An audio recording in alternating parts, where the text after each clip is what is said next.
Hello students, welcome to our channel Current Affair Updated. This is Debashish Awasthi और जैसे कि आपको पता है संडे का दिन है और संडे को हम डिस्कस करते हैं अपनी वीकली करंट अफेयर्स को। मतलब आज जो मैं वीक कवर करने वाला हूं वो है 7 सितंबर टू 14 सितंबर तक की सारी करंट अफेयर एक सिंगल लेक्चर में हम यहां पर कवर करेंगे जो कि एमसीक्यू फॉर्मेट में होगा। ओके, लेक्चर को एंड तक जरूर देखिएगा, इंपॉर्टेंट क्वेश्चंस हैं इस वीक। ओके, और अगर आप चाहते हैं ऐसे ही हम वीकली करंट अफेयर्स आपके लिए बनाते रहें तो इस वीडियो को लाइक जरूर करिएगा। ओके, तो चलिए इस लेक्चर को स्टार्ट करते हैं और देखते हैं इस वीक क्या क्या चीजें एग्जाम के लिए इंपॉर्टेंट है। Let's start. देखिए, स्टार्ट करने से पहले मैं आपको बता दूं, आप सबके कमिंग एग्जाम्स आ रहे हैं, उसको देखते हुए मैंने आपके लिए करंट अफेयर्स की बुकलेट बनाई हुई है। That is 9 month current affairs. जनवरी से सितंबर तक की सारी करंट अफेयर्स यहां पर आपको अवेलेबल हो जाएगी, वो भी एमसीक्यू फॉर्मेट में। कितने एमसीक्यूज मैं प्रोवाइड करूंगा? 9 मंथ में मैं आपको 2000 एमसीक्यूज प्रोवाइड करूंगा। आप यहां देख सकते हैं किस तरह के एमसीक्यूज रहेंगे, डायग्राम्स रहेगा, एक्सप्लेनेशन रहेगा। आप इस बुकलेट को सिर्फ पढ़ के चले जाइए क्योंकि यहां पर डिस्क्रिप्शन भी है, तो आपका एग्जाम इजीली क्रैक हो जाएगा। ठीक है, कैसे मिलेगी बुकलेट? या तो आप इस नंबर पर व्हाट्सएप कर दीजिए 8815306208 पर, या तो आप मेरे एप्लीकेशन देवाशीष क्लासेस, जिसका लिंक मैंने डिस्क्रिप्शन बॉक्स में दे दिया है, आप वहां पर जाकर एप्लीकेशन को डाउनलोड करके भी करंट अफेयर्स के इस कोर्स को बाय कर सकते हैं। ओके, तो चलिए हम आते हैं अपने टॉपिक पर। ओके, तो सबसे पहला क्वेश्चन जो आज का है that is Hindi Diwas observed every year is celebrated on which date. तो हिंदी दिवस जो है वो हम किस दिन सेलिब्रेट करते हैं, ये मैंने आपसे पहला क्वेश्चन पूछा हुआ है। ऑप्शंस आपके सामने दिए गए हैं, तो इसका करेक्ट आंसर मैं आपको डायरेक्टली बता रहा हूं, दैट इज 14 सितंबर। मतलब आज के दिन ही हम हिंदी दिवस जो है वो सेलिब्रेट करते हैं। और इसका रीजन ये है कि 14 सितंबर 1949 में, आपको याद रखना है, हिंदी को अडॉप्ट किया गया था in Devanagari script as a official language of India. मतलब कॉन्स्टिट्यूएंट असेंबली जब हुआ करती थी, आपको पता होगा 1949 की बात कर रहा हूं मैं, 14 सितंबर 1949 के टाइम पर, उस टाइम पर कॉन्स्टिट्यूएंट असेंबली ने हिंदी को as a official language of India जो है वो अडॉप्ट किया था, इसीलिए 14 सितंबर को हम हिंदी दिवस जो है वो सेलिब्रेट करते हैं। ओके, चलिए नेक्स्ट क्वेश्चन में आते हैं। इंपॉर्टेंट क्वेश्चन है question number 2। Recently who has been posthumously honoured with, मतलब आफ्टर हिज डेथ ऑनर किया गया है with the PV Narasimha Rao memorial award for economics in September 2025। तो PV Narasimha Rao memorial award for economics का जो अवार्ड है ये किसको दिया गया है? तो मैं आपको बता दूं, बहुत फेमस पर्सन रहे हैं कि वो देश के प्राइम मिनिस्टर भी रह चुके हैं, आरबीआई के भी गवर्नर रह चुके हैं। नाम है डॉक्टर मनमोहन सिंह। ओके, अब इनकी डेथ हो चुकी है, बट याद रखिएगा पोस्टमसली इनको ये अवार्ड दिया गया, और ये ऑफकोर्स इनकी डेथ हो गई है, तो याद रखिए इनकी वाइफ जो है उन्होंने इस अवार्ड को कलेक्ट किया। तो late former prime minister Manmohan Singh ji को, याद रखिए, जिनको आर्किटेक्ट कहा जाता है 1991 के इकोनॉमिक लिबरलाइजेशन के लिए, उनको PV Narasimha Rao memorial award for economics दिया गया है। ओके, चलिए नेक्स्ट क्वेश्चन नंबर 3 में आते हैं। What is the name of Mizoram first ever rail connection inaugurated in September 2025? तो मिजोरम का फर्स्ट एवर रेल कनेक्शन जो है उसका नाम क्या है, ये मैंने आपसे पूछा है। प्राइम मिनिस्टर मोदी जी ने इसको इनॉग्रेट भी किया हुआ है। ऑप्शंस आपके सामने दिए गए हैं, ठीक है, बहुत सारी लाइन मेंशन है, मैं आपको डायरेक्टली करेक्ट आंसर बता रहा हूं। इसका करेक्ट आंसर है दैट इज बेराबी सायरांग लाइन। याद रखिए, बेराबी सायरांग लाइन जो है ये मिजोरम में है। याद रखिए, बेराबी और सायरांग दोनों ही स्टेशन मिजोरम में है, और ये फर्स्ट एवर रेलवे कनेक्शन है मिजोरम में। तो करेक्ट आंसर ऑप्शन बी है। 13 सितंबर को पीएम नरेंद्र मोदी ने इनॉग्रेट किया करीबन 51 किलोमीटर का ये बेराबी सायरंग रेलवे लाइन, जो कि मिजोरम का फर्स्ट एवर रेल कनेक्शन है। ओके, बता दूं मैं, प्राइम मिनिस्टर जो है अभी कुछ स्टेट्स की डोमेस्टिक विजिट पर है। मिजोरम गए, फिर वो मणिपुर गए हुए हैं, असम जाएंगे, फिर वो वेस्ट बंगाल जाएंगे, और आखिरी में बिहार भी जाएंगे। तो अभी उनकी 13 सितंबर से 15 सितंबर कुछ स्टेट्स में डोमेस्टिक टूर है, जहां पर अलग अलग जगह वो अलग अलग जो बेनिफिट्स हैं हमारे स्टेट्स को वो प्रोवाइड करेंगे। ओके, चलिए नेक्स्ट क्वेश्चन 4 में आते हैं। मॉरिशस के पीएम है, नाम है doctor Navin Chandra Ramgoolam. Okay, who visited India from 9 September to 16 September. तो मैं आपको बता दूं, 9 सितंबर से 16 सितंबर तक, ठीक है, ये अभी एट प्रेजेंट ये इंडिया में है। ठीक है, तो मैंने आपसे पूछा इनका इंसिस्टर रूट्स जो हैं वो इंडिया के किस स्टेट से लाई करता है, क्योंकि 9 सितंबर 16 सितंबर ये इंडिया में ही रहेंगे। तो क्वेश्चन आपसे कि इनका इंसिस्टर रूट्स किस स्टेट से लाई करता है, तो इसका correct answer that is Bihar है, याद रखिएगा। तो बायलैटरल एग्रीमेंट के लिए आए हुए हैं, तो क्वेश्चन बहुत इंपॉर्टेंट है कि मॉरिशस के प्राइम मिनिस्टर का नाम क्या है, ठीक है। तो करेक्ट आंसर ऑप्शन बी है। और 9 सितंबर 16 सितंबर याद रखिए फर्स्ट ओवरसीज बायलैटरल एंगेजमेंट है, ठीक है, और 8 डे की विजिट है इंडिया के लिए। ओके, चलिए नेक्स्ट क्वेश्चन नंबर 5 में आते हैं। The 17th Asia Cup 2025 is being played from 9 September to 28 September in which country? तो किस कंट्री में एशिया कप खेला जा रहा है? 17th एडिशन का एशिया कप है जो कि क्रिकेट का टूर्नामेंट है। मैंने आपसे पूछा ये किस कंट्री में हो रहा है, तो इंडिया में नहीं हो रहा है, पाकिस्तान में भी नहीं हो रहा है। तो करेक्ट आंसर ये यूएई में खेला जा रहा है। तो correct answer option number C है, ठीक है। और अभी आपको बताओ इंडिया पाकिस्तान का मैच भी है, ठीक है, बट हम इसको ऑफिशियली बॉयकॉट करते हैं। मैं आपसे भी रिक्वेस्ट करूंगा आप लोग भी हो सके तो इस मैच को बॉयकॉट करें। अगर आप लोग क्रिकेट में इंटरेस्टेड रहते हैं, मैच देख लेते हो, तो मैच अगर देख भी लेते हो तो एटलीस्ट आप इसके बारे में स्टेटस वगैरह अपने व्हाट्सएप वगैरह में ना डालें, क्योंकि हम तो बॉयकॉट कर रहे हैं। देखिए मैंने एक ऑफिशियल स्टेटमेंट भी जारी कर रहा हूं आपके लिए यहां पर कि हमारी जो टीम है current affairs updated because of this Pahalgam terror attack जो हुआ है हम अभी तक भूले नहीं है। इसको देखते हुए मैंने डिसाइड किया हुआ है कि इंडिया पाकिस्तान का मैच जो है हमारी टीम के साइड से इसको बॉयकॉट किया जाता है। हम कोई भी पोस्ट इंडिया पाकिस्तान के मैच के नहीं डालेंगे, ठीक है। ये क्वेश्चन एग्जाम के लिए इंपॉर्टेंट है, इसलिए मैंने यहाँ पर यूएई सिर्फ कवर किया हुआ है। देख सकते हैं मैंने यहाँ पर पाकिस्तान की इमेज भी नहीं लगाई हुई है यहाँ पर, ठीक है। तो आप भी हो सके तो पाकिस्तान को बॉयकॉट करें, ठीक है, क्योंकि मेरा ये मानना है, अब आपका क्या मानना है मुझे नहीं पता, बट आई बिलीव कि पहलगाम टेरर अटैक को हमें नहीं भूलना चाहिए और पाकिस्तान के साथ हमें मैच नहीं खेलना चाहिए। ओके, चलिए नेक्स्ट क्वेश्चन में आते हैं। That is question number 6। Who secured a second term as prime minister of Norway in 2025 parliamentary election? तो अभी रिसेंटली सेकेंड टर्म मिल गया, मतलब पहले जो नॉर्वे के प्राइम मिनिस्टर हैं वापस से वही बन गए हैं। ये है उनकी इमेज, इनका नाम है जोनस गार, याद रखिएगा। दैट इज जोनस गार जो है ये है प्राइम मिनिस्टर ऑफ नॉर्वे, इनको सेकेंड टर्म मिल गया है। तो बी जो है करेक्ट आंसर है। याद रखिएगा लेबर पार्टी से बिलोंग करते हैं और सेकेंड टर्म इनको मिल गया है। ओके, चलिए नेक्स्ट क्वेश्चन नंबर 7 में आते हैं। Recently which team won the mains hockey Asia cup 2025? तो हॉकी का एशिया कप हुआ, इसमें से किस टीम ने इस टूर्नामेंट को जीत लिया है? मैं आपको बता दूं रनर अप जो रही है वो रही है साउथ कोरिया, और इंडिया ने 4-1 से साउथ कोरिया को फाइनल हरा दिया है। बता दूं फाइनल जो टूर्नामेंट हो रहा था ये इंडिया में ही हो रहा था, इंडिया में बिहार में टूर्नामेंट हो रहा था, और ये टूर्नामेंट को इंडिया ने जीत लिया तो इंपॉर्टेंट हो जाता है। करेक्ट आंसर ऑप्शन ए है, इंडिया ने इस टूर्नामेंट को जीत लिया है। 12th edition of men's hockey Asia cup था जो कि मैंने अभी आपको बताया बिहार में खेला जा रहा था। 29 अगस्त से 7 सितंबर तक खेला गया, और साउथ कोरिया जो है याद रखिए फाइनल में पहुंची, बट 4-1 से इंडिया ने फाइनल में हरा दिया है। और इसके साथ ही इंडिया ने इसको जीतने के बाद इंडिया क्वालिफाइड कर गई है 2026 मेंस हॉकी वर्ल्ड कप के लिए, ठीक है, जो कि मैं आपको बता दूं नीदरलैंड और बेल्जियम में होने वाला है, उसमें इंडिया क्वालिफाई कर गई है। चलिए नेक्स्ट क्वेश्चन में आते हैं, question number 8। Recently who won the women single title in US open 2025? तो यूएस ओपन अभी रिसेंटली कंप्लीट हुआ, उसमें वुमेन सिंगल टाइटल किसको मिला है? इमेज आपको दिखाता हूं, ये है जिन्होंने वुमेन सिंगल टाइटल जीता है। नाम है अरियाना सबलेंका। ओके, ये बेलारूस कंट्री से बिलोंग करती हैं, ठीक है। इन्होंने इस टूर्नामेंट को जीता है और फाइनल में इन्होंने हराया है अमांडा को। याद रखिए अमांडा जो यूएसए से बिलोंग करती हैं, इनको फाइनल में हरा दिया है। किसने? अरियाना सबलेंका ने, जो कि बेलारूस से हैं। ओके, चलिए next question number 9। Who became the first Indian to won world youth Scrabble championship title 2025? आप सोचोगे ये स्क्रैबल गेम क्या होता है, ठीक है। अगर आपने देखा होगा वर्ड गेम्स, मैं भी आपको इमेज दिखाता हूं, वर्ड सेट करते हैं ना, अलग अलग अल्फाबेट से गेम खेलते हैं, उसी कहते हैं स्क्रैबल। ओके, तो इसका भी यूथ स्क्रैबल चैंपियनशिप हुई, तो किसने इस टाइटल को जीता है ये देख सकते हैं उनकी इमेज। इनका नाम है, याद रखिएगा, माधव कमत।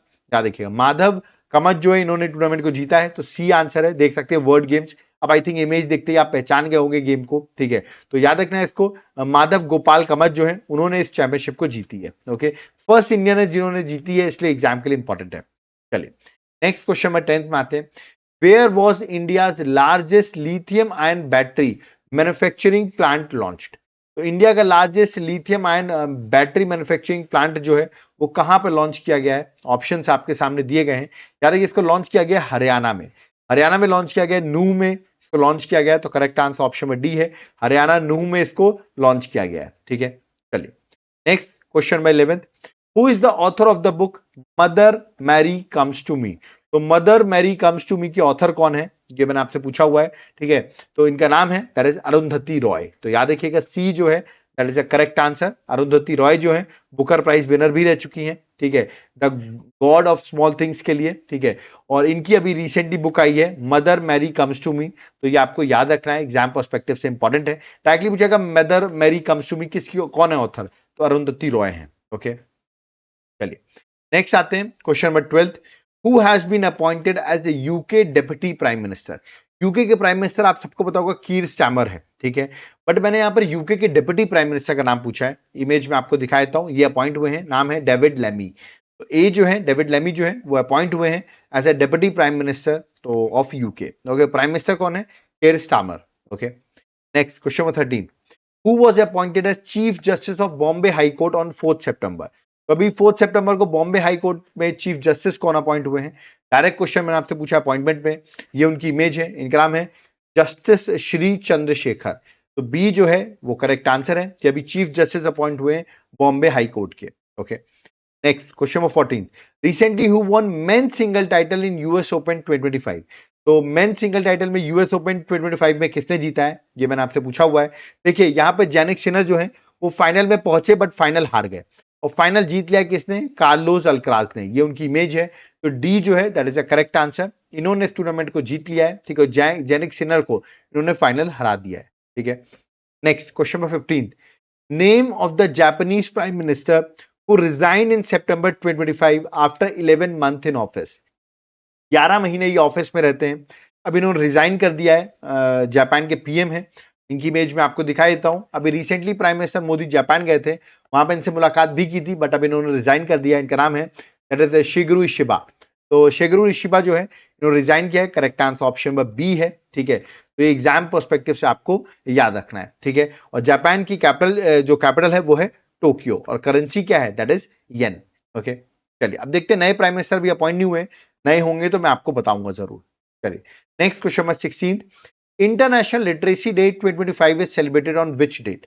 तो इंटरनेशनल लिटरेसी डे हम कब सेलिब्रेट करते हैं, और इस बार उसकी थीम क्या थी, दोनों ही इंपॉर्टेंट है। तो इंटरनेशनल लिटरेसी डे आप कब सेलिब्रेट करते हैं, दैट इज 8 सितंबर को। ए जो है that is a correct answer, 8 सितंबर को सेलिब्रेट करते हैं, और इस बार की थीम थी promoting literacy in the digital era. तो ये आपको थीम भी याद रखनी है। Okay, next question number 17। Where was the 18th international earth science olympiad held. तो 18th international earth science olympiad हुआ है, ये कहां पे हुआ है, इंडिया ने भी पार्टिसिपेट किया था, ये हुआ है चाइना में, याद रखिएगा। तो चाइना में हुआ है, करेक्ट आंसर ऑप्शन में डी है ना। यहाँ पे देख सकते हैं एक एनुअल ग्लोबल कंपटीशन है अर्थ साइंस का for high school students. India ने 7 मेडल जीते, जिनमें से 1 गोल्ड, 4 सिल्वर और 2 ब्रॉन्ज मेडल इंडिया ने इस टूर्नामेंट में जीते हैं। ओके, और याद रखिए चाइना में कहां पे हुआ है, दैट इज जिनिंग में। तो जिनिंग चाइना में ये टूर्नामेंट हुआ है। चलिए next question 18। Recently which country unveiled the cancer vaccine. नाम है that is Enteromix after promising trial results. तो एंट्रोमिक्स एक कैंसर वैक्सीन जो है इसको अभी किस कंट्री ने अनवील की है, और न्यूज में भी चल रही है, और ये वैक्सीन अनवील की है रशिया ने। तो करेक्ट आंसर ऑप्शन में बी है, दैट इज रशिया। तो ट्रायल्स के बाद इसको रिसेंटली रिलीज किया गया है bye Russia. Okay, next question number 19। देखिए ये आईएनएस कादमात है, याद देखिए आईएनएस कादमात की मैं इमेज दिखाई तो आपको ये है आईएनएस कादमात। ओके, तो INS Kadmat recently participated in which countries 50th independence day celebration. तो किस कंट्री का 50th इंडिपेंडेंस डे सेलिब्रेशन था, तो वहां पर हमारा जो आईएनएस है वो वहां पर पहुंच गया। तो किस कंट्री पे वो पहुंचा था, तो correct answer Papua new Guinea. तो करेक्ट आंसर ऑप्शन में बी है, देख सकते हैं कंट्री ऑस्ट्रेलिया के ऊपर आपको दिख रही होगी पापुआ न्यू गिनिया, ठीक है। तो यहाँ पे इंडियन आर्मी ने पार्टिसिपेट किया, ठीक है, और यहाँ पर हम पापुआ न्यू गिनिया की 50th इंडिपेंडेंस डे सेलिब्रेशन में यहाँ पर पहुंचे थे। तो याद रखिएगा आईएनएस आपसे पूछा जा सकता है, ठीक है। Next question number 28। Recently Adani power and which countries power generation company, नाम है drug green power corporation limited, okay, has signed an agreement.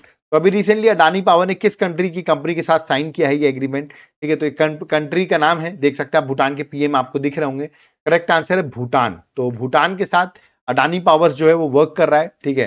तो यहाँ पर एक वांगचू हाइड्रो पावर प्रोजेक्ट जो है वो बनाया जा रहा है, जिसमें अडानी पावर और भूटान की state owned power generation company है Druk green power corporation limited, वो मिलके इसको डेवलप कर रहे हैं। ओके, और देख सकते हैं यहाँ पर भूटान के प्राइम मिनिस्टर, मैंने अभी आपको बताया, दैट इज शेरिंग टॉपगे। अभी उनकी इमेज आपको यहाँ पर मैंने दिखाई है, ठीक है। और ये है आपके सामने, आई थिंक आप सब जानते होंगे इनको, इनका नाम है गौतम अदानी।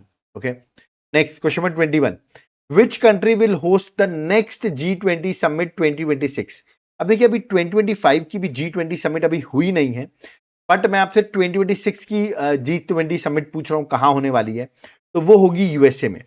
अब आपका क्वेश्चन होगा सर G20 समिट 2025 हो गई क्या? ये नहीं हुई, ये भी नवंबर में होगी और ये होगी साउथ अफ्रीका में, जोहानसबर्ग में होगी, ठीक है। बट 2026 की जो है वो यूएसए में होगी, ठीक है। तो करेक्ट आंसर ऑप्शन बी है, यूएसए में होगी, फ्लोरिडा में होगी। और अभी जो होने वाली है 2025 की नवंबर में, वो जोहानसबर्ग में होगी, that is a South Africa. Okay, next question number 22, recently Andrew Holness has been appointed as prime minister of which country? Andrew Holness जो है अभी अपॉइंट हुए हैं the prime minister of which country, किस country के prime minister appoint हुए हैं, ये मैंने आपसे क्वेश्चन पूछा हुआ है। देखिए ऑप्शंस दिए गए हैं, इसका करेक्ट आंसर मैं आपको बता दूं, ये इमेज है और ये अपॉइंट हुए जमैका के, यार कि जमैका के प्राइम मिनिस्टर अपॉइंट हुए, तो correct answer option number C है। Okay, next question number 23, world suicide prevention day 2025 is celebrated on which date? Suicide prevention day हम कब सेलिब्रेट करते हैं? ऑप्शंस आपके सामने दिए गए हैं, इसका करेक्ट आंसर है दैट इज 10 सितंबर को सुसाइड प्रिवेंशन डे हम सेलिब्रेट करते हैं। और इस बार की जो थीम थी वो थी changing the narrative on suicide, ये इस बार की थीम थी। Okay, next question number 24, who has been appointed as 15th vice president of India? देश के 15th वाइस प्रेसिडेंट कौन अपॉइंट हुए हैं, ठीक है। तो ये देख सकते हैं, आई थिंक आप सबको पता होगा कौन हुए हैं, दैट इज सीपी राधाकृष्णन जो है, ये देश के हुए 15th वाइस प्रेसिडेंट। और जगदीप धनखड़ जो 14th वाइस प्रेसिडेंट थे, इन्होंने रिजाइन कर दिया था, इलेक्शंस हुए और सीपी राधाकृष्णन जो है वो 15th वाइस प्रेसिडेंट बन गए। मैं आपको बता दूं, वाइस प्रेसिडेंट बनने से पहले ये गवर्नर थे, कहाँ के? महाराष्ट्र के। कहाँ के गवर्नर थे? महाराष्ट्र के। तो आप सबके दिमाग में डाउट आ रहा होगा, सर अब ये वाइस प्रेसिडेंट बन गए, तो अब महाराष्ट्र का गवर्नर कौन हो गया, क्योंकि ये तो वाइस प्रेसिडेंट बन गए हैं। तो इसका करेक्ट आंसर तो सीपी राधाकृष्णन जो वाइस प्रेसिडेंट बन गए हैं, ठीक है। अब जो गुजरात के गवर्नर है, जिनका नाम आचार्य देवव्रत, इनको एडिशनल चार्ज दे दिया गया महाराष्ट्र के गवर्नर का भी, मतलब एक ही गवर्नर भी दो स्टेट के हैं, दैट इज गुजरात और महाराष्ट्र के सेम गवर्नर है। ओके, चलिए आगे बढ़ते हैं। नेक्स्ट क्वेश्चन भी देख सकते हैं, यहां पर ये इमेज है उनकी, दैट इज आचार्य देवव्रत जी की, ठीक है। तो एक क्वेश्चन भी आ सकता है कि अभी महाराष्ट्र के न्यू गवर्नर कौन है, तो Acharya Devvrat. Okay, next question number 25, who is the author of the book titled operation Sindoor the untold story of India से डीप स्ट्राइक इनसाइड पाकिस्तान? तो इसके कौन ऑथर हैं, ये मैंने आपसे पूछा है, इसका करेक्ट आंसर है केजीएस ढिल्लन जो है वो इसके ऑथर हैं। तो लेफ्टिनेंट जनरल याद रखिएगा, केजीएस ढिल्लन ये इसके ऑथर है। तो correct answer option number D है, ठीक है। और देख सकते हैं जो आर्मी चीफ है हमारे जनरल उपेंद्र द्विवेदी, उन्होंने इस बुक को रिलीज की है। तो correct answer that is option number D. Next question number 26, who has been appointed as a new prime minister of France in September 2025? तो सितंबर 2025 में फ्रांस के नए प्राइम मिनिस्टर अपॉइंट हुए, उनका नाम मैंने आपसे पूछा है, क्या नाम है? ठीक है, ये तो फ्रांस के प्रेसिडेंट है, दैट इज इमैनुअल मैक्रोन, ये प्रेसिडेंट है। बट प्राइम मिनिस्टर कौन अपॉइंट हुए? तो ये उनकी इमेज है, इनका नाम है दैट इज सेबेस्टिन लोकानु। तो सेबेस्टिन लोकानु जो है, he has been appointed as prime minister of France. तो correct answer option number B है, ठीक है। और याद रखिए प्रेसिडेंट कौन है? इमैनुअल मैक्रोन जो है वो फ्रांस के प्रेसिडेंट है, प्राइम मिनिस्टर सेबेस्टिन जो है वो अपॉइंट हुए हैं। और एक्चुअली इससे पहले जो थे उनका नाम था दैट इज फ्रैंकोसिस बारो, अभी पार्लियामेंट्री कॉन्फिडेंस वोट या हार गए, जिसकी वजह से नए प्राइम मिनिस्टर अपॉइंट किए गए हैं। ओके, चलिए next question number 27, which operation was launched by Indian navy army to rescue people in floods in Punjab, Himachal Pradesh and Jammu and Kashmir? तो अभी पंजाब, हिमाचल, जम्मू एंड कश्मीर फ्लड्स देखने को मिले, तो मैंने आपसे पूछा कौन सा ऑपरेशन इंडियन आर्मी ने लॉन्च किया था? तो इसका correct answer that is operation Rahat. Operation Rahat launch किया था बाय इंडियन आर्मी। तो correct answer option number C है। Okay, next question number 28, in which city the 28th ITTF ATTU Asian table tennis championship will be held in India from 11th October to 15th October 2025? तो ये championship होने वाली है। तो मैंने आपसे पूछा चैंपियनशिप कहाँ होगी इंडिया में? इंडिया में होगी उड़ीसा में, भुवनेश्वर में। तो याद रखिएगा, जितने भी उड़ीसा वाले हैं जरूर याद रखिएगा, आपके एग्जाम के लिए फेवरेट क्वेश्चन है। Correct answer option number A है। Okay, next question number 29, which country clinched the bronze medal by defeating Oman in CAFA Nation Cup 2025? Football का टूर्नामेंट है और इसको ब्रॉन्ज मेडल किसने जीता? ओमान को हरा के। इस टूर्नामेंट में ब्रॉन्ज मेडल जीता है इंडिया ने, याद रखिएगा। ए जो है that is a correct answer, मैं आपको बता दूं इंडिया ने ओमान को डिफीट किया और ब्रॉन्ज मेडल जीता in central Asian football association nation cup 2025 जो कि तजाकिस्तान में खेला जा रहा था। ओके, तो गोल्ड मेडल किसने जीता है जब इंडिया ने ब्रॉन्ज जीता है? उज्बेकिस्तान ने गोल्ड जीता है और ईरान ने सिल्वर मेडल जीता है। Okay, next question number 30th, exercise 8 that is Zapad 2025 is being held in which country? In which contingent of Indian Armed Forces is participating from 10th to 16 सितंबर 2025? तो Indian armed forces जो है वो participate कर रही हैं 10 से 16 सितंबर तक। तो मैंने आपसे पूछा ये एक्सरसाइज जो है वो किस कंट्री में हो रही है जहां इंडिया पार्टिसिपेट कर रही है? ये एक्सरसाइज हो रही है रशिया में। तो करेक्ट आंसर ऑप्शन में बी है, दैट इज रशिया। ओके, और याद रखिए इंडियन आर्म्ड फोर्सेस इसमें पार्टिसिपेट कर रही है। चलिए next question number 31, recently who inaugurated India's first overseas Atal innovation centre at IIT Delhi Abu Dhabi? तो आईआईटी दिल्ली जो यूएई में अबू धाबी में है वहां पर इंडिया का पहला ओवरसीज अटल इनोवेशन सेंटर जो है वो इनॉग्रेट किया है और इसको इनॉग्रेट किया है हमारे देश के एजुकेशन मिनिस्टर धर्मेंद्र प्रधान जी ने। तो correct answer option number C है, धर्मेंद्र प्रधान जी ने इसको इनॉग्रेट किया। मैं आपको बता दूं अटल इनोवेशन मिशन जो है गवर्नमेंट का एक फ्लैगशिप इनिशिएटिव था जहां पर इनोवेशन, रिसर्च और एंटरप्रेन्योरशिप को बढ़ाया जाता है। ओके, चलिए next question number 32, which ministry launch आदि संस्कृति the world first digital tribal university launched? तो वर्ल्ड की पहली डिजिटल ट्राइबल यूनिवर्सिटी लॉन्च की गई है। ओके, जिसका नाम है आदि संस्कृति। ओके, इसको किस मिनिस्ट्री ने लॉन्च किया? ये क्वेश्चन आपसे पूछा गया है। तो इंडिया में लॉन्च किया गया, इसको लॉन्च किया ट्राइबल मिनिस्ट्री ने। करेक्ट आंसर ऑप्शन में बी है, मिनिस्ट्री ऑफ ट्राइबल अफेयर्स। अब आप मुझे कमेंट बॉक्स में बताइए एट प्रेजेंट सेंट्रल गवर्नमेंट में ट्राइबल मिनिस्ट्री के ट्राइबल मिनिस्टर कौन है? ठीक है, तो ट्राइबल मिनिस्टर का नाम आप मुझे कमेंट बॉक्स में मेंशन करके बताइए। ओके, तो यहाँ पर correct answer that is option number B. Okay, next question number 33, who overtook Elon Musk to become the world richest person in September 2025? तो एलॉन मस्क को किसने टेक ओवर कर लिया है तो वर्ल्ड का रिचेस्ट पर्सन बन गया है। मैं आपको बता दूं ओरेकल के फाउंडर हैं, को फाउंडर हैं, नाम है दैट इज लैरी एलिसन। तो लैरी एलिसन जो है ये जो है एलॉन मस्क को टेक ओवर कर लिए हैं। तो करेक्ट आंसर ऑप्शन ए है। ठीक है, और ओवरटेक कर लिया टेस्ला के सीईओ एलॉन मस्क को ओरेकल के को फाउंडर लैरी एलिसन ने। Okay, next question number 34, in which state India's first bamboo-based biorefinery has been established? तो bamboo-based biorefinery जो है वो कहां पर स्टैब्लिश की गई है? इंडिया की फर्स्ट है और इसको स्टैब्लिश किया गया है नुमालीगढ़ असम में। याद रखिएगा, तो डी जो है that is correct answer, Numaligarh Assam में इसको स्टैब्लिश किया है। ऑफ कोर्स ग्रीन एनर्जी को प्रमोशन मिलेगा इससे।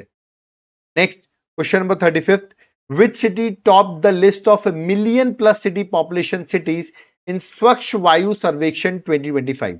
तो स्वच्छ वायु सर्वेक्षण में मिलियन प्लस सिटी में किस सिटी ने टॉप किया ये मैंने आपसे पूछा हुआ है। देखिए अभी आपको पता होगा इंदौर तो क्लीनेस्ट सिटी में तो आगे रहता था, बट स्वच्छ वायु में भी इंदौर ही आगे है। मतलब मध्य प्रदेश, आप सोच सकते हैं मध्य प्रदेश की इंदौर सिटी जो है वो इतनी आगे है, स्वच्छ वायु सर्वेक्षण में भी टॉप किया है। तो करेक्ट आंसर ऑप्शन में बी है। तो सफाई में भी और क्लीन एयर में भी इंदौर रहेगा नंबर 1। ओके, तो मिलियन प्लस सिटी में इंदौर रैंक 1 पर है, जबकि मैं आपको बता दूं 3 से 10 लाख कैटेगरी में अमरावती टॉप पर है और 3 लाख कैटेगरी में देवास, ये भी मध्य प्रदेश में है, उसने टॉप किया है। ओके, बता दूं इसी समिट में ये जो स्वच्छ वायु सर्वेक्षण में जहां पर अवार्ड मिला है इंदौर को, यहां पर सर्टिफिकेट भी दिए गए कि wetland cities under Ramsar convention जो रिकॉग्नाइज हुई थी इंदौर और उदयपुर, उनको सर्टिफिकेट्स भी दिए गए हैं। तो क्वेश्चन पुराना है बट आ सकता है कि सर्टिफिकेट्स अभी दिए गए हैं। ठीक है, तो पूछ सकते हैं 2 वेटलैंड सिटीज जो इंडिया की, इनको रिकॉग्नाइज किया गया है एज अ वेटलैंड सिटी। तो correct answer Indore and Udaipur. तो आप सोच सकते हैं इंदौर क्लीनेस्ट सिटी भी है, इंदौर वेटलैंड सिटी भी है, इंदौर जो है वो वायु मतलब सबसे साफ वायु भी है, वो भी इंदौर में है। तो इंदौर वैसे भी नंबर 1 है। ओके, चलिए नेक्स्ट क्वेश्चन नंबर 36 में, who of the following von Italian grand prix on सितंबर 7, 2025? तो इटालियन ग्रैंड प्रिक्स का टूर्नामेंट जो हुआ वो किसने जीता? तो ये जीता है मैक्स वर्स्टैपेन ने। याद रखिए मैक्स वर्स्टैपेन जो है उन्होंने इस टूर्नामेंट को जीता है। तो correct answer option number C है। Okay, next question number 37, on which date national forest martyr day? याद रखिए national forest martyr day observed in India every year. तो नेशनल फॉरेस्ट मार्टर डे इसलिए सेलिब्रेट किया जाता है, देखिए एक यहाँ पर आपको एक पेड़ दिख रहा होगा। ठीक है, इस पेड़ का नाम है दैट इज खिजखाड़ी। याद रखिएगा खिजराली मैस्कर हुआ था एक्चुअली, तो ट्री का नाम भी खिजाड़ी है। बहुत ट्रीज इस गांव में होते हैं। ठीक है, तो खिजाड़ी गांव है वहां पर, ये ट्री भी वहां पर बहुत होते हैं, इसलिए गांव का नाम खिजाड़ी पड़ गया। ठीक है, तो यहाँ पर क्या होता है, चिपको मूवमेंट में नहीं, पेड़ को काटने नहीं दे रहे, वैसे ही लोग यहाँ पर चिपक गए थे, ठीक है, काटने नहीं देते। फिर यहाँ पर ऑफकोर्स ब्रिटिशर्स ने लोगों को मारा, बहुत सी यहाँ पर एक मैस्कर हुआ था, इसीलिए हम नेशनल फॉरेस्ट मार्टर डे जो है 11 सितंबर को सेलिब्रेट करते हैं। ये जो है करेक्ट आंसर आप यहाँ देख सकते हैं। यहाँ पे लोगों ने सेक्रीफाइस किया था इंडियन फॉरेस्ट और बायोडाइवर्सिटी को प्रोटेक्ट करने के लिए। खिजाड़ी मैस्कर में आपको बता दूं 1730 में हुआ था राजस्थान में, ठीक है, और जहां पर करीबन 363 विलेजर्स की लाइफ गई थी जो ट्रीज को प्रोटेक्ट कर रहे थे। और इसी को देख के आपने देखा होगा जो चिपको मूवमेंट जो है, इसी को देख के वो मूवमेंट 1970s में स्टार्ट हुआ था। ओके, चलिए, ये मैस्कर राजस्थान का है। चलिए next question number 38, who has been re elected as president of Guyana. तो गुआना के जो प्रेसिडेंट हैं वो वापस री इलेक्ट हो गए, पहले भी यही थे, वापस यही बन गए हैं। नाम है मोहम्मद इरफान अली। तो सी जो है दैट इज करेक्ट आंसर। याद देखिए सेकेंड टर्म इनको मिल गया है। ओके, कमेंट बॉक्स में आप मुझे बताइए गुआना कंट्री जो है, जिसका मैं बता दूं आपको साउथ अमेरिका कॉन्टिनेंट, अगर आप देखेंगे तो आपको गुआना कंट्री दिखेगी, उसकी कैपिटल क्या है, या आप मुझे कमेंट बॉक्स में बताइए कि गुआना कंट्री की कैपिटल क्या है। Okay, next question number 39, who launch the ज्ञान भारतम पोर्टल। तो ज्ञान भारतम पोर्टल जो है किसने लॉन्च की है, तो आई थिंक इमेज आपको दिख रही होगी, इसको लॉन्च किया है देश के प्रधानमंत्री नरेंद्र मोदी ने। तो करेक्ट आंसर ऑप्शन बी है, पीएम मोदी ने लॉन्च किया है ज्ञान भारतम पोर्टल, जो कि विज्ञान भवन न्यू दिल्ली से लॉन्च किया गया है। देखिए जो आपका मैन्युस्क्रिप्ट है ना, उसको डिजिटलाइज किया जा रहा है, उसको प्रिजर्व करने के लिए पब्लिक एक्सेस इजी हो सके। तो यार कि जो मैन्युस्क्रिप्ट है उसका डिजिटलाइजेशन होगा, प्रिजर्वेशन होगा, पब्लिक एक्सेस इजी हो सके, उसके एक डेडिकेटेड प्लेटफॉर्म बनाया गया है ज्ञान भारतम पोर्टल। ओके, चलिए next question number 48, which state government has created world first ceramic waste park named Anokhi Duniya. तो अनोखी दुनिया जो है वर्ल्ड का पहला सिरेमिक वेस्ट पार्क जो है बनाया गया है, वो ये कहां बनाया गया है, ये मैं आपसे पूछा है, इसको बनाया गया उत्तर प्रदेश में।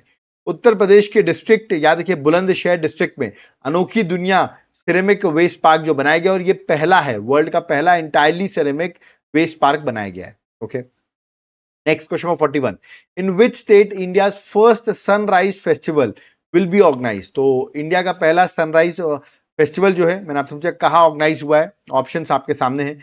ये अभी हुआ नहीं है इंडिया का पहला, ये सेलिब्रेट किया जाएगा, बता दूं एंड ऑफ दिसंबर में होगा।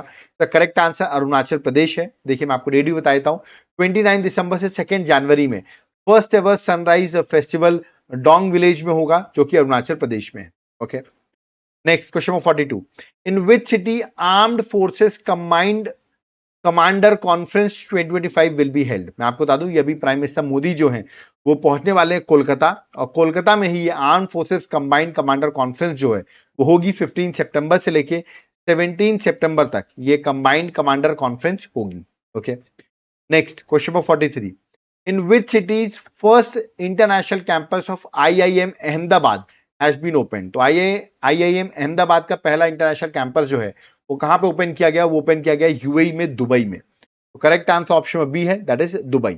Okay, next question, question number 44, recently who has been appointed as chairman of national stock exchange.